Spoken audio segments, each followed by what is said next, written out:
Welcome back, students. We're in lesson 6. This should be a pretty quick lesson for us. We're going to talk about the rules for addition, adding more than two numbers, inserting parenthesis mentally, and the definition of subtraction. In the preceding lesson, we learned to add signed numbers by using a number line and arrows to represent the numbers. This procedure allows us to have a graphical picture of what we are doing. Unfortunately, this method is slow and time-consuming, and we do not have time to go through that in the entire algebra course, drawing number lines and arrows. So we must develop rules that will allow us to do algebraic addition quickly. We have two rules. So the first rule, let me get my pen out for us here.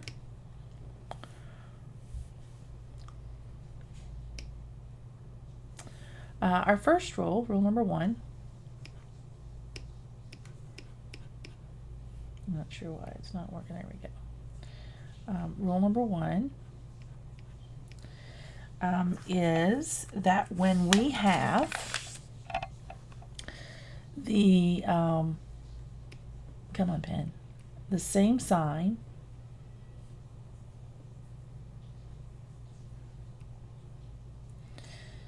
then we add the numbers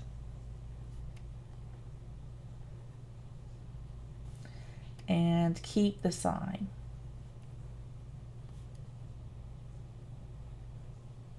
Okay, so what that means is if I have positive 2 and positive 3, I'm going to have positive 5.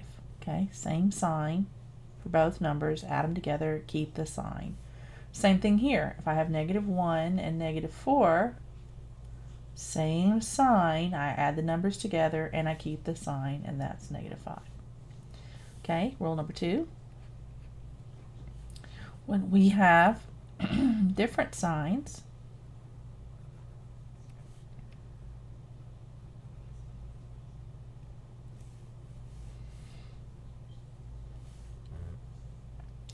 we take the difference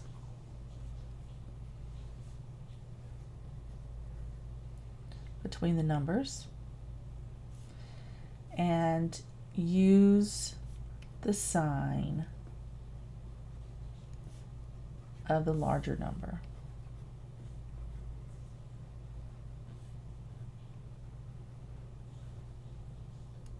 So what that means, if I have negative 2, positive 3, the difference between 2 and 3 is 1. 3 is the bigger number, so it's going to be a positive. If I said I had a positive 2 and a negative 3, the difference between 2 and 3 is still 1, but it's going to be a negative this time because the bigger number is a negative.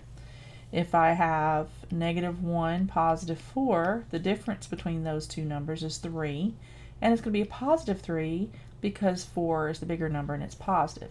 If I had positive 1, negative 4, then it would be a negative 3 because the difference between the two is 3, and 4 is the bigger number and it is a negative sign. So you need to take this whole page down as notes in your notebook. These are your two rules for adding signed numbers. All right, so we're going to do, go ahead, pause and write this all down. And then we're going to do 6.1, example problem 6.1. All right, and actually we'll do 6.1 right here. I'm not going to erase it just yet, give you some more time to write that down. We need to add positive 1 and positive 3, negative 1 and negative 3. All right, positive 1 and positive 3 together are going to be positive 4. Same sign, so you add them together, keep the sign. Same thing here. It's going to be negative 4, add them together, keep the sign the same. Okay, now I'm going to clear the page, and then we'll do 6.2. All right, 6.2, our problem says to combine negative 2 and positive 5, and then combine positive 2, and negative 5. All right, if I have a negative 2 and a positive 5, the difference, they're different signs. So the difference between the two is 3, and because 5 is bigger, our answer is going to be a positive 3. And over here, it's going to be a negative 3 because the 5 is the bigger number and it's negative. They are different signs. 6.3. All right, 6.3 talks about adding more than two numbers together, and basically all you're going to do is just take them in pairs. So for instance, we have negative 5, we have positive 4, we have negative 3, and we have positive 2. And we're going to combine those numbers together. So all you're going to do is you're going to take the first two and find the answer there. So we have a negative 5, positive 4. They're different signs, so we take the difference, and 5 is bigger, so it's going to be a negative 1. Now we have a negative 1. Let's write the rest of it down. Negative 1 and a negative 3, same signs, so we add them together and keep the signs. So it's going to be a negative 4, and we bring down our plus 2. Opposite signs, we take the difference, and the bigger number is 4, so it's going to be a negative 2. And that's our answer. All right, so for 6.4, I'm going to let you guys do that one on your own. It's basically the same problem. We have a negative 3, a positive 2, a negative 2, and a positive 4. So I am going to let you guys pause the video, and then you can go ahead and solve the problem. Then come back and press play and see if you got the same answer that I have. All right, go ahead. Pause the video. All right, so if you got a positive 1 as your answer, then you got it correct. So that's the right answer for 6.4. So we got there by saying negative 3 and positive 2 is negative 1. Negative 1 and negative 2 is negative 3, and negative 3 and positive 4 is a positive 1. All right, so that is, it's pretty easy so far, I would think. So let's move on to inserting a parenthesis mentally. And all of that is it's just giving you a little bit more definition around your numbers. So for 6.5, it gives us this problem. It says you have negative 4, negative 3, positive 2, negative 4, negative 3, negative 2. What it's asking you to do, and this is up to you, you do not have to do this. If you can solve this problem without the parentheses, then you do it the way that works for you. But the book is saying that you can do this. You could say negative 4 plus negative 3 plus positive 2 minus, or I'm sorry, plus, everything is plus, negative 4 plus negative 3 plus negative 2. So the book is saying that if you are having trouble with these, putting these together, that you could put them in parentheses to simplify them.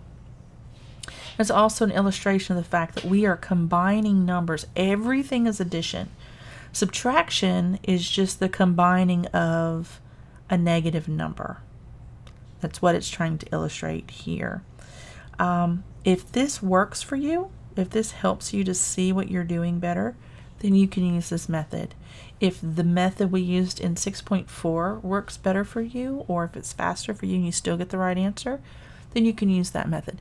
Eventually, we are going to use this method for everything. We're not going to use the parentheses. In my perspective, because I happen to be a math nerd, this kind of slows me down a little bit, having to stop and think about it like this. This is what I'm used to, but I've been doing algebra a lot longer than you guys have. So do the method that works for you, and once you get good, you can drop the parentheses. But if using the parentheses makes it clearer, then use them, okay? I'm not going to take off for using a method that works. I'll never do that. So let's just solve 6.5. We have a -4 combined with a -3. The signs are the same, so that's going to be a -7. Okay, here's why I say it takes longer, because you have to write all these parentheses whenever you do the next step. Now we combine -7 and +2 together, so it's going to be a -5.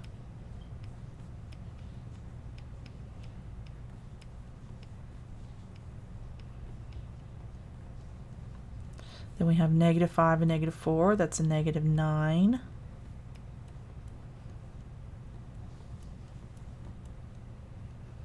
We have a -9 and a -3, that's a -12. I'm going to come out to the side over here. -12 and -2 is a -14.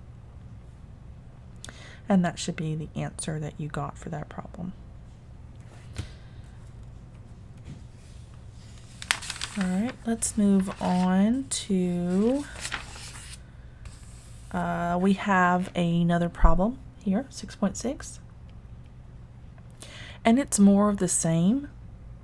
It just has these numbers written out for us, like this, and it asks you to solve it.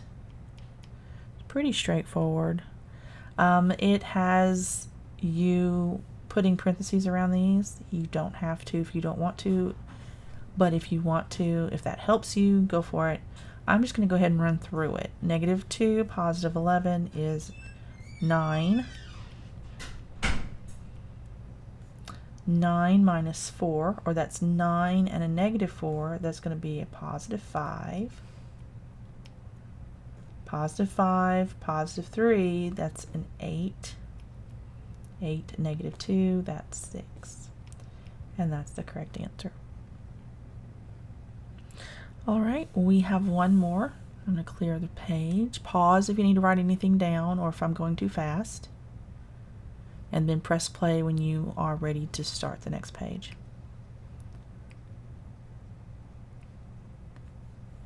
If it will actually clear for me. There we go. Alright. So let's do 6.7. It's another one just like that, only this time it has absolute value thrown in there and some parentheses. So this one has -4 plus the absolute value of -2. Remember what your absolute value is. +3 minus 7 minus 2. Okay, so let's work through this one. We have -4. Okay, so that's just -4. And then we have plus the absolute value of a -2. Well, the absolute value of -2 is a +2. Positive and a positive is still a positive. And then we can just bring everything else down, just like that. Now we can combine. That's going to be a -2. This is going to be a 1, -6, -8. Okay, I just combined the first two each time and brought the rest of my answer down. That's all I did. Alright, moving on to the definition of subtraction. In algebraic subtraction, when we have A minus B, we're using these to illustrate what could potentially be there. What we actually have is A plus a -b. This is the definition of algebraic subtraction. This is worth writing down. You might see it as a definition somewhere on a test.